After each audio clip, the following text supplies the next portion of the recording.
আসসালামু আলাইকুম দর্শক, আপনারা কেমন আছেন? সবাইকে ঈদ মোবারক, ঈদ মোবারক, ঈদ মোবারক। দর্শক, চলে আসলো 30টা রোজা পেরিয়ে একেবারে অনেকটা আনন্দের দিন, যেটাকে আমরা ঈদ উল ফিতর এবং ঈদের দিন বলে থাকি। দর্শক, আমরা এই দিনটাকে কেন্দ্র করে আমরা কতই না টাকা পয়সা খরচ করছি, কতই না দান সদকা দিয়ে থাকি। দর্শক, বিশেষ করে শুধুমাত্র ঈদের দিনটাকে আনন্দে রাঙাবি বলে ঘরের মধ্যে কতই না আসবাবপত্র নতুন নতুন কিনে রাঙিয়েছি। আশাকে পোশাক করে দিকেও কিন্তু ঠিক একই রকম। কিন্তু কেন ভাই, কিসের জন্য করছেন আপনি? আপনি আপনার মায়ের পেটের ভাইয়ের সাথে বছরের ঈদের দিন কি কথাবার্তা বলেছেন, বুকে জড়িয়ে নিয়েছেন, ঈদ মোবারক করেছেন? কেন করলেন না ভাই?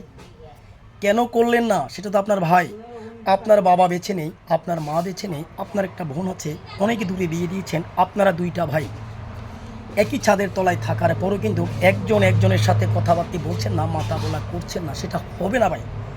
আমাদের দেশে আমি দেখতে পাচ্ছি অহরে অহরে পরিবারের মাঝে বছরের ঈদের দিন পর্যন্ত আপন ভাই ভাইয়ের সাথে মাতে না। অনেক আদরের ছোট বোন, বাবা মা মরা একমাত্র এতিম ছোট বোন তাকে পর্যন্ত দেখতে যায় না।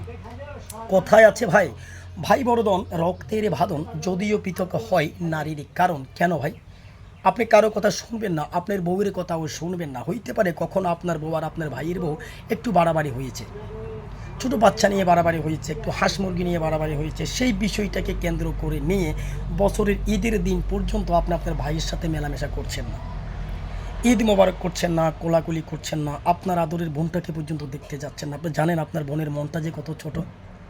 হইতে পারে কোনো সম্পত্তি নিয়েও কোনো বিরোধ থাকতে পারে। আপনার বাবা কবরে শুয়ে আছে, দেখা যাচ্ছে আপনাদের বাবার কবর পর্যন্ত জিয়ারত করতে যাচ্ছেন না। কিন্তু কেন ভাই? আমাদের রাসূল বলেছেন আমরা মুসলমানের মধ্যে 2.5 দিনের বেশি কথাবার্তা না বলে থাকা যাবে না। তেমনি একটা দিন, সেটা হচ্ছে ঈদের দিন। কত গুরুত্বপূর্ণ একটা দিন এই ঈদের দিনটা যদি আমরা বুঝি ভাই, তাহলে কেন সকলের সাথে কথাবার্তা বলুন, আনন্দে মেতে উঠুন, ঈদ উদযাপন করুন। আসুন আমরা সকলে প্লিজ আমার কথাগুলোকে কেউ কোনো নেগেটিভ পর্যায়ে নেবেন না ভাই। আসুন আমরা এই অন্তরে অন্যের সাথে আন্তরিকতা দিয়ে মিশি, ভালোবাসা দিয়ে মিশি। আপনি যান, যারা এখনও ভাইয়ের সাথে মাতেননি, রাগ করে আছেন, আমার এই ভিডিওটি দেখে আমার কথাগুলো শুনে আপনি যান, আপনার ভাইকে আপনি জড়িয়ে ধরুন। আপনি ওইটা ভাববেন না আমি বড় আমাকে আগে মাথাবে, আমি ছোট আমাকে আগে মাথাবে, এই জিনিসটা আপনি মাথায় আনবেন না ভাই। আপনি যান, আপনার ভাইকে আপনি বুকে জড়িয়ে ধরুন। দেখলাম আমি বললাম, আপনি দেখবেন 100% শিওর আপনার চোখে, আপনার ভাইয়ের চোখে পানি চলে আসবে। কতই না অতিথি মনে পড়ে যাবে, সেটা মাত্র রক্তের টানে।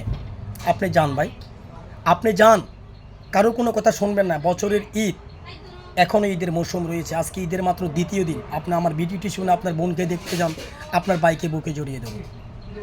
ভালো থাকবেন, সুস্থ থাকবেন, খোদা হাফেজ।